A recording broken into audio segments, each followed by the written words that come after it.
আমরা এসেছি একেবারে সীমান্তপল্লী সুন্দরবন এলাকাতে, যেখানে সাতক্ষীরার শ্যামনগর সহ কৈখালী সহ বিভিন্ন এলাকাতে, এটা কালিঞ্চি গেটপাড়া এলাকা, পাশে ওই পাশে সুন্দরবন, এদিকে লোকালয়। যে সুন্দরবন লোকালয় যেন মিলেমিশে একাকার হয়ে গেছে। আমরা কথা বলেছি স্থানীয়দের সাথে, স্থানীয়রা আমাদেরকে যেটা জানিয়েছে, এই সুন্দরবনটি দেখতে বিভিন্ন দেশ বিদেশের পর্যটকরা যেমন আসেন, তেমনি এই সুন্দরবন এলাকাতে এপারে তো অনেকে ঘর বসতি করে তারা মাছ সহ বিভিন্ন বনজ সহ বিভিন্ন মৎস্য শিকার করে, কাঁকড়া মাছ শিকার করে তারা জীবন নির্বাহ করে।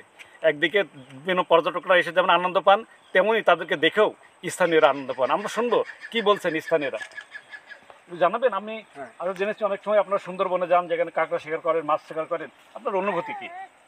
আমাদের এখানে ধরেন অনেক সময় দেখা যাচ্ছে আমাদের এলাকায় হরিণ বেরোয়, বানর বেরোয়, শুয়োর বেরোয়, বাঘও বেরোয়। আর আমরা এই মাছ শাক মেরে জীবনযাপন করি, আমাদের সেইভাবে চলে আর কি। এইভাবে আমাদের আমরা শুনলাম আসলে সুন্দরবন এলাকাতে অনেকেই বিভিন্নভাবে তাদের কর্মসংস্থান হয়ে থাকে। এখানে যারা পুরুষ নারী সবাই মিলে অনেক কাঁকড়া মাছ সহ তারা জীবন নির্বাহ করে থাকে। আমরা স্থানীয় এক নারীর কাছ থেকে শুনবো, যদি সুন্দরবন এলাকাতে আপনারা বসবাস করেন, এখানে আপনারা অস্থায়ীভাবে বা অনেকে স্থায়ীভাবে এখানে ঘর বসতি গড়ে তুলেছেন, আসলে এই সুন্দরবনে যারা বিভিন্ন মানুষ যেমন দেখতে আসছে, মাছ শিকার করেন, কাঁকড়া শিকার করেন, ব্যাঙ শিকার করেন, অনেক সময় শুনেছি এখানে হরিণ বা বাঘেরও বিচরণ থাকে। এই আপনাদের কেমন লাগে বা কীভাবে আপনারা এরকম জীবনযাপন করেন?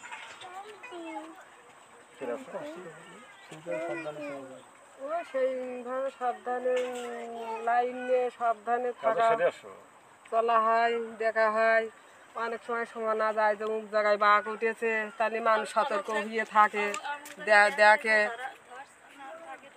হরিণ দেখা যায়। আমরা একটু দেখাতে চাই, দেখছেন আসলে ওপারে যেমন সুন্দরবন দেখলাম, এবারে যেমন আমরা লোকালয়ে অনেক শিশু এখানে এখন খেলছে, অনেকে নারী এখানে তারা তাদের জীবন জীবিকার স্বার্থে বিভিন্ন জায়গায় বাজার থেকে আসছে। আমরা শুনবো, দেখেন কত সুন্দর শিশুরা তারা তাদের যেমন খেলছে, তার মারা শিশুদের খেলা দেখছে। আমরা শুনবো আসলে এখানে স্থানীয় এক নারী, যে আপনি আসলে এখানে কী কী দেখতে পান বা আপনাদের তখন ভয় করেন না বা কেমন লাগে?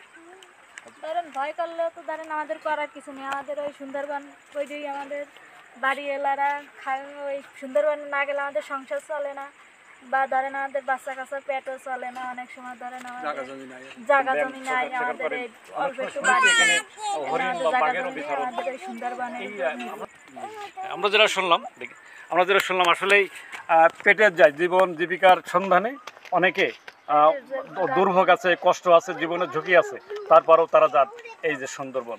যে সুন্দরবনে বাঘ থাকেন, হরিণ থাকেন, শেয়াল থাকেন, বন বিড়াল থাকেন, শূকর থাকেন সহ বিভিন্ন প্রজাতির বনজ প্রাণী থাকে। পাশে যে নদীটি বয়ে গেছে, এই নদীটি মিশেছে সাগরে যায়, যে সাগরেও অনেক মাছ শিকার করে সব বনজ বা ফলজ বা মৎস্য আহরণ করে অনেক জীবন জীবিকা নির্বাহ করে থাকে। আমরা শুনলাম স্থানীয় নারীদের কাছ থেকে, তারা যেটা বললো, অনেক কষ্টের মধ্যে দিয়ে জীবনের ঝুঁকি নিয়েও তাদের স্বামীরা যান মাছ শিকার করতে সহ বিভিন্ন তাদের পানিতে জন্মানো যে প্রাণীগুলো তাদের শিকার করতে। আমরা শুনলাম তাদের কথা, আমরা আপডেট জানাবো, সে পর্যন্ত থাকবেন আমাদের সাথে। চলুন আমরা শুনবো সুন্দরবন এলাকার বেশ কিছু কর্মজীবী নারী ও পুরুষের কাছে কি বলছেন তারা।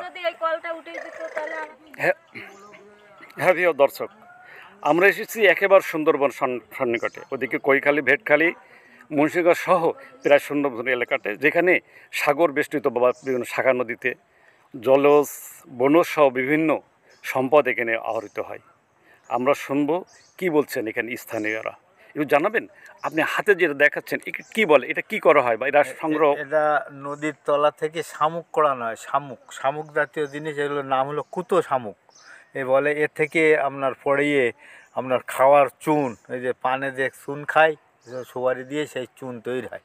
এবং বিল্ডিং অনেক সময় চুনির এই যে রং টং করা হয়, চুন দেওয়া হয়, সেই চুন হয়, পাথর থেকে হয় এবং এই ঝিনুক থেকে হয়। কিভাবে আহরণ করা হয় বা এবার কিভাবে এটা আপনার আহরণ করা হয়? নদীর তলাতে থেকে দিয়ে দিয়ে এগুলোকে সংগ্রহ করে আপনার এই পাতিলি রেখে, হাঁড়ি থাকে, হাঁড়িতে রেখে তারপরে এগুলো সংগ্রহ করে নদীর থেকে, নদীর তলদেশ থেকে। কিন্তু বিপণের ব্যবস্থা কি? এগুলো সংগ্রহ করে কি করা হয়? এগুলো সংগ্রহ করে আপনার স্থানীয় যারা ওই যে চুন যারা পড়ায়, আমার তাদের নাম হয় চুনুরি বলে, আমাদের চুন বিক্রি করা, তারা এইগুলো কিনে নিয়ে যায়, কিনে নিয়ে তারা ওই মানে চুন পড়িয়ে বিক্রি করে। ধন্যবাদ আপনাকে। দেশ বিদেশের সব খবর জানতে, দেখতে, শুনতে, শিক্ষা, স্বাস্থ্য, যোগাযোগ, ভ্রমণ, বাণিজ্য ও বিনোদন সহ বিভিন্ন বিষয়ে সবার আগে সব প্রতিবেদনটি দেখুন ভয়েস অফ ক্যালকাটায়।